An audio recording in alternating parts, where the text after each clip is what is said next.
Baseball season is here. We are in Phil Garner Field. How cool is that? Phil Garner. He played for the Pirates and he coached for or managed for the Detroit Tigers, my hometown. I remember when he managed for them. And who would ever thought in those days when I was so much younger that my grandkids would be playing baseball on a field named after him? I didn't even know he was from this area. Very, very cool. Anyway, it's opening day. We had the younger one earlier. He played the ball game, and now the older one is playing. And the wind's blowing, and it's funny because it's the Braves and the Cubs, and it reminds me of those spring games, those April games at Wrigley Field. I never went, but I remember watching them on TV, and that wind would be blowing out, and I remember there'd be like double-digit scores, like football scores at Cubs games. It's just kind of reminded me of that. So yeah, it's baseball season, and we're playing. The kids are out, they're playing, and so let's do a vinyl show here today about baseball. Baseball songs, baseball records, baseball themes, and just have a good time with it. So here we go. Hey everybody, how's it going? So vinyl and baseball, relation there? Easy to say no, but I think yes. So, this vinyl show, when we first started it, we mentioned in one of our early videos that it's going to be a little different than most vinyl shows, vinyl channels about vinyl that people do. It's not just the record. It's how the record relates to life or a memory, a moment in time. I guess it's the same as a memory, history. And so that's kind of what we're doing today. Today's the baseball show. And I'm going to share my records that I have, show them to you that I have that relate to baseball. And we'll talk about baseball. We'll talk about some of the history of the game and just kind of go through that. So if you're a vinyl fan, hang on. And if you're a baseball fan, hang on. And it's not often that those two go together, but we'll talk about a couple of times in the show today where they did and what that looks like. So I'm excited to bring you this show. You just saw a clip there of my grandson's playing ball, and oh, it just takes me back to when I was a kid playing ball. My son played ball a couple years when he was younger. And it's just what you do. I used to stand out at the sidewalk. We lived in the city. We had the sidewalk and throw the baseball against the brick house. And I would pitch 3 complete games in an afternoon. And one time I did it in the backyard. And we threw a little bit of a Randy Johnson wild pitch. And it broke my sister's bedroom window. And I went and hid as if they would never find me or something. I don't know. At some point, you're going to get hungry, right? And, I didn't get in the trouble for that you think I would. It was an accident, purely accidental. Nobody got hurt. Mom and Dad handled that a little better than I guess I thought they would. Got the Tiger shirt on today, Detroit Motor City. We're not so good today, but we've had some good days, and we'll talk about those a little bit as well. All right, so let's get going. The vinyl show, the record, vinyl, baseball. What do we got? So last show we showed you this one when we picked up at a record store in Detroit. And, this is Tiger Thriller. And it goes back to 1984 when the Tigers won the World Series. And I had never seen it before. And so when we saw that at the record show in Detroit for $2, you can't go wrong. We grabbed it. So that's one record that we have that has to do with vinyl. Another one we have, this one's pretty interesting. I don't know exactly when this was released, but man, let me tell you, I love records like this. They're just so interesting to me.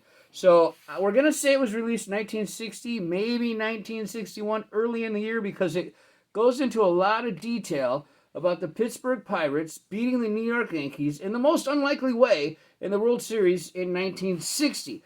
So the Pirates get outscored in this 7-game series 55 to 27. 55 to 27, and yet they still win the World Series. That's the cool thing about baseball. You can have a great day, but you got to have a great day a lot of days in order to have greatness. It's kind of like life. I've always said baseball is like life.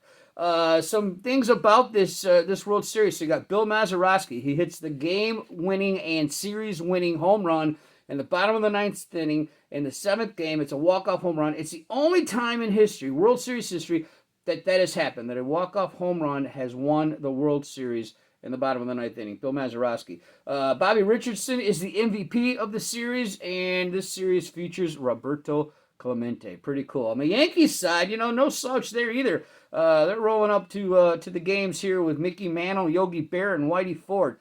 That's some pretty cool names. So the 1960 World Series, Pittsburgh and New York. Now, this also goes into some of the history of Pittsburgh, taking you all the way back to Honus Wagner. You can see Bing Crosby's in here. He talks a little bit about the Pirates. He was a Pirates fan, big Pirates fan. As a matter of fact, the only video of the 1960 World Series that is known to exist is from Bing Crosby's personal collection. So what happened there is back in the day, they broadcasted a sporting event and then they tape over the tape. You know, they didn't think it was something to store, to keep, you know. And so that happened. Well, the owner of the Pirates refused to watch that World Series because he was kind of superstitious. A lot of superstitions in baseball. He said, if we win, I'll watch it on tape. Well, there was no tape. Until years later, where they were cleaning out Bing Crosby's basement, putting some of his old TV specials and movies on DVD, and they find a copy of the 1960 World Series that he had. So very interesting, very cool. And this is just a fun record to have. You know, I've never been a huge Pirates fan. I mentioned Phil Garner in the intro to this video, and he played for the Pirates, and that's kind of neat and kind of ironic. You know, I never not liked the Pirates. So We Are Family Pirates of what was that, 79? That's probably my favorite Pirates team with Dave Parker and Willie Stargell and Kent Tekulve and those guys. So anyway, didn't dislike the Pirates. Jim Langley come from the Pirates, and he went on to manage the Tigers for many, many years. And, you know, so he's probably my favorite Pirate, along with Bobby Bonds, or Barry Bonds. He was a pretty good ball player, eh? So anyway, never was like my top team, but I never disliked the Pirates. They weren't like the Red Sox or the Indians, you know, or, you know, those guys, people that you just Mariners. You just, you know, not the team that you hate. Just never was a team that you loved. And it's really cool to have this. You know, if I found one from another team, I'd probably pick that one up as well. And here's proof of that. Here's another one we have. The 1984 San Diego Padres. Tony Gwynn, Steve Garvey, and company. Rich Gossage and company. Now, this one is dear to my heart because, well, my Tigers won that World Series in 1984. The Padres still got a record put out. They still put a record out about that World Series, but my Tigers won it. So, yeah, go Tigers. What a beautiful sight to see. The Tigers are the champions in 1984. Yeah. All right, so anyway, this is a cool one to listen to. You know, they do mention, you know, the Tigers, and it's focused on the Padres and the World Series run. But, of course, the Tigers won that one with Alan Trammell, Kirk Gibson, Willie Hernandez, Aurelio Lopez, Jack Morris, Lou Whitaker, Alan Trammell, Lance Parrish. I could name the whole team. I could name the starting lineups. I can name the starting five. I could name the bullpen. I can name guys that played that year that you never heard of again. Barbaro Garbe, Howard Johnson, Tom Brookins. Yeah, I can, you know, just talk about Marty Castillo, the catcher that couldn't hit, and then Sparky puts him at third base during the World Series. Anyway, this one is really cool to have because it's a piece of Detroit Tigers baseball history as well, and I was really excited to have this one. This one says to Janet. I don't know who Janet is. Got it for $10. And yes, this one was put out in 1984. Go Tigers. All right, so another one we have that has to do with the Detroit Tigers is this one right here. And this one is dear to my heart. Dear to my heart. This is the record commemorating the 1968 World Series Championship. And this record is in a little bit of rough shape because this record was acquired by my family in 1968. NBD, National Bank of Detroit, is the one that put this out. The official 1968 Detroit Tiger album, limited condition. This one, man, if I get this wrong, I'm sorry, but, you know, Dad would know, but, you know, Dad's not here anymore. I believe my great-grandmother brought this home from the bank because I believe that's the bank she worked at. I know she worked at a bank, and I think she got this for my papa from the bank, okay? My dad liked baseball, never a huge baseball fan. So when I come along, my papa, is the one that got me into baseball. 1975 was the year. Ron LaFleur, Rusty Staub. I remember watching the games. 76 comes Mark Fidrich, the Bird. I'm hooked. I'm in love. I could tell you, like, probably most starting lineups for all teams. Not just my Tigers, but all teams from, like, 77, 78, 79, even in 1980. Here you see the baseball cards. They start right there in 1978, 77, and then I've got some 76 and earlier. They go to 79, 80, 81, 82, and then they kind of die off 84, 86, because, you know, you're a teenager, you're driving, and life changes as far as collecting baseball cards. But Yeah, that's a baseball card collection, and it's all because of Papa. You know, he got me into baseball, and this thing is wore out. It's been played by me personally so many times. It's got the team on the back. You know, this is the team with Denny McLain winning 31 games, Mickey Lolich out pitching Bob Gibson in Game 7 and hitting the home run, the only home run of his career. Willie Horton, you know, the Detroit local that during the riots in 1967 walked the streets of Detroit in uniform trying to get people to just calm down, you know. Norm Cash, Al Kaline, Mr. Tiger. Mr. Tiger is on this team. The move by Mayo Smith, the manager, to take the center fielder, Mickey Stanley, and put him at shortstop for the World Series so he could get his other three outfielders in a lineup, which, of course, was Northrup, Cash, Kaline, Horton. I'm sorry, Cash played first base. But anyway, to get those guys into the lineup, those three other guys, because, you know, there's no DH in 1968. So this record, dear to my heart, family heirloom, as they say. Just really cool. Not a lot of value in it. You know, you see it in eBay and Discogs and, you know, around town in Detroit, and, you know, they go $5-10, whatever. But the memories are priceless, and that's vinyl to me. That's vinyl. That's the purpose of this show. This YouTube channel is not just the record. We're not just talking about the record. We're talking about everything that goes with it, like changing my life, like Papa, Grandma brings it home. Papa has it. He introduces me to baseball. I watch baseball, become a huge baseball fan. I take my dad to the 2006 World Series. I take my wife to the 2017 World Series, and it's snowing. And we're at Comerica Park at that time, watching a baseball game. My kid plays baseball. My grandkids play baseball. We watch baseball. We go to baseball games. Life-changing for me. And baseball will do that to you. And so this one, very dear to my heart. All right, let's move on to the next one. And, you know, again, I love these kind of records. Okay, in today's world, this would be put on the internet, and you would never own it. There'd never be, you'd have to download it or something. There'd be no physical copy to own. But look at this artwork. How cool is this? So this is the first 100 years of baseball, okay? And this was put out in where'd my notes go? Oh my gosh, 1969. This was put out in 1969, commemorating 100 years of baseball. Another cool thing I'm going to tell you. So the Major League Baseball logo was introduced in 1969 and used on this record. So this is like the first year of that logo, which they still use that logo today. How cool is that? Jimmy Stewart, yeah, that guy. He gives like a 5-minute introduction to the album, and then Kurt Gowdy, the legendary Kurt Gowdy, takes over and gives you the rest of the article or of the vinyl of the record. You can find this on YouTube today because, like I said, if this was put out today, it'd just be something on YouTube or on the internet.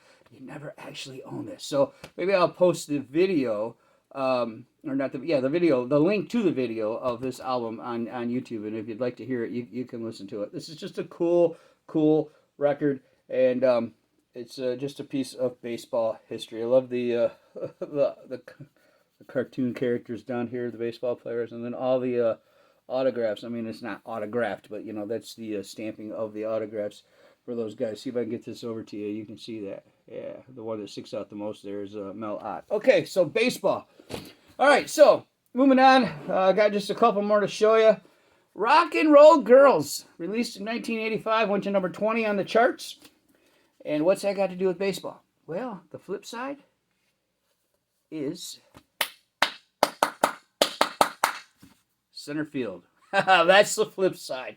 Now, this song only goes to number 44 on the charts. How is that even possible? How does this iconic historical song only go to number 44? I don't know, but that's as high as this song gets.